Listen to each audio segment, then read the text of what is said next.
The first body wasn't found in a graveyard. It was in a closet, wedged between a wall of Sesame Street posters and a pile of trash, and it wasn't alone. In August 1987, Philadelphia police officers stepped into a North 19th Street apartment, expecting a routine eviction check. What they walked into instead would become one of the most horrifying discoveries in the city's history. 7 rotting corpses, left to decay in the stifling summer heat, all hidden behind the door of a man who neighbors said smiled too much to be dangerous. That man was Harrison Frank Graham. He wasn't what people imagined when they thought of a serial killer. He was soft-spoken, developmentally delayed, and obsessed with children's shows, especially Sesame Street. Everyone called him Marty or the Cookie Monster, and he could often be seen dancing on the sidewalk with a boombox, laughing to himself like a harmless oddball. But harmless couldn't explain the stench leaking from his apartment, or the buzzing clouds of flies tapping against his windows. For weeks, tenants had been complaining. One woman swore the smell from Graham's unit was like rotting meat and hot garbage. Another blamed a dead animal in the walls. A few dismissed it as the usual decay of a crumbling North Philly building, but others were growing suspicious. The hallway outside his unit reeked so badly, it made people nauseous. Still, no one had seen Harrison in days.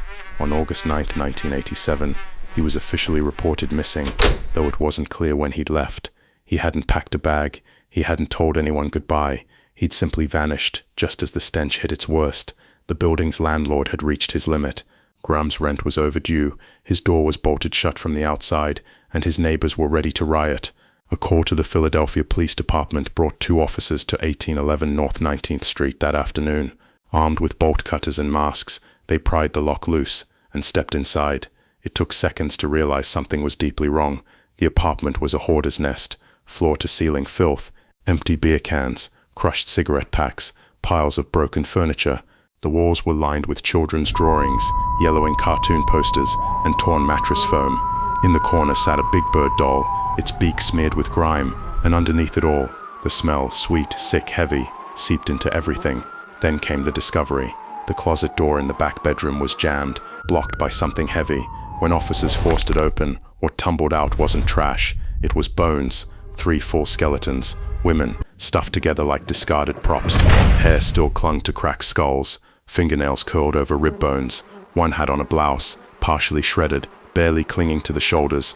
There were flies everywhere, laying eggs in the carpet, nesting in mattress seams. As backup arrived, more officers poured in and found 4 additional bodies, each in varying stages of decay. One was wrapped in a bedspread, another was stuffed between the mattress and box spring, a third was left out in the open, half covered in clothes. One body had been dead for weeks, maybe months. Another was nothing but skeletal remains. 7 women, 1 apartment, 1 man behind it all.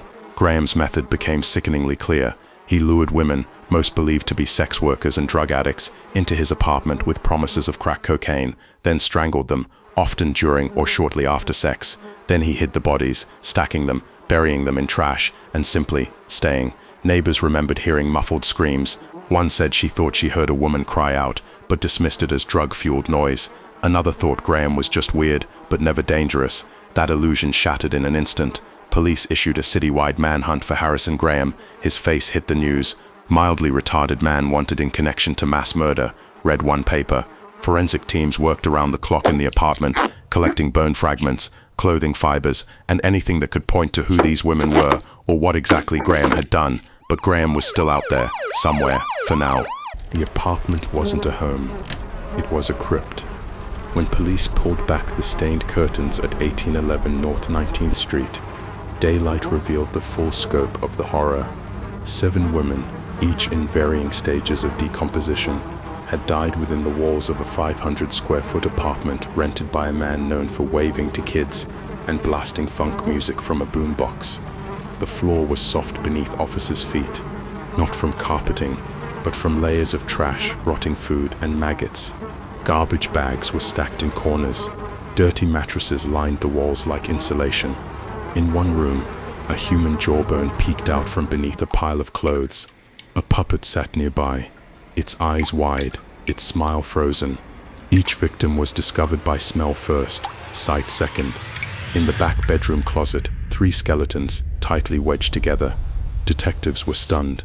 The positioning suggested no attempt to bury or respectfully cover the remains. They were dumped, crammed in, forgotten.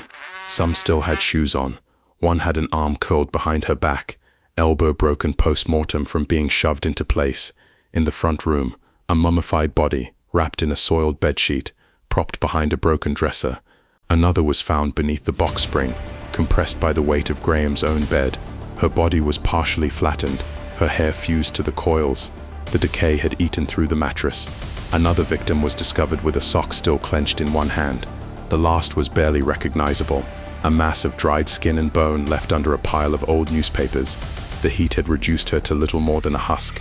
Each victim was female. Most were believed to be sex workers and drug addicts from the neighborhood. Their names were not immediately known. Identification was difficult. Some had been dead for over a year, others just weeks. Crime scene investigators worked around the clock. Every square inch of the apartment had to be photographed, sampled, and logged. Bloodstains were found on the walls, floorboards, and mattress springs. DNA testing was still primitive in 1987, but technicians took fibers, fingerprints, hair strands, and even insects. Forensic entomologists studied larval growth on the bodies to estimate time of death. What they learned was chilling. The killings were spaced out, not all at once. This wasn't a frenzy, it was a pattern. Graham killed, then lived with the corpses. When decomposition became unbearable, he simply moved the body or stacked another on top. The stench?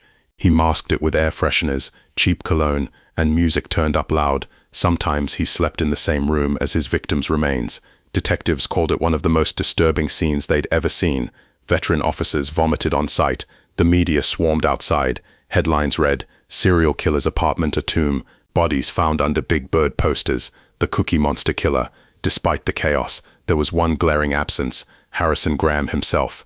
Investigators began tracking his last known movements. Witnesses placed him in the neighborhood just days before the discovery. He was seen pushing a shopping cart, mumbling to himself. One local thought he saw him on a nearby rooftop.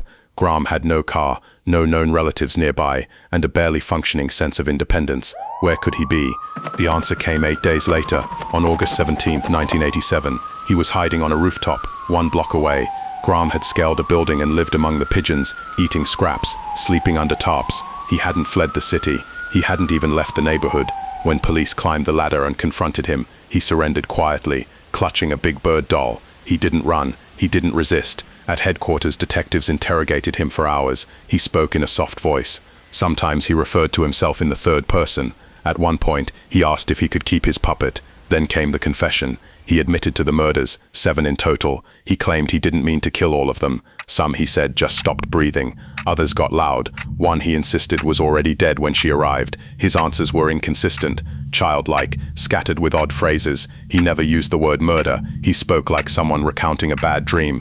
Investigators brought in psychologists. Graham was diagnosed as mentally disabled, with the mental capacity of a 9-year-old child. He had a history of special education, dropped out of school, and had previously been institutionalized. But despite this, he was ruled competent to stand trial. He knew what death was, he knew right from wrong, and he admitted what he did. Soon the victims were identified. 1. Sandra Garvin. 2. Valerie Jameson. 3. Barbara Mahoney. 4. Mary Freeman. 5. Robin DeShazer. 6. Patricia Franklin. 7. Deborah Ford. All women, all known to frequent the area. Most had struggled with addiction. All were discarded like garbage by a man the city had dismissed as too soft to be a threat.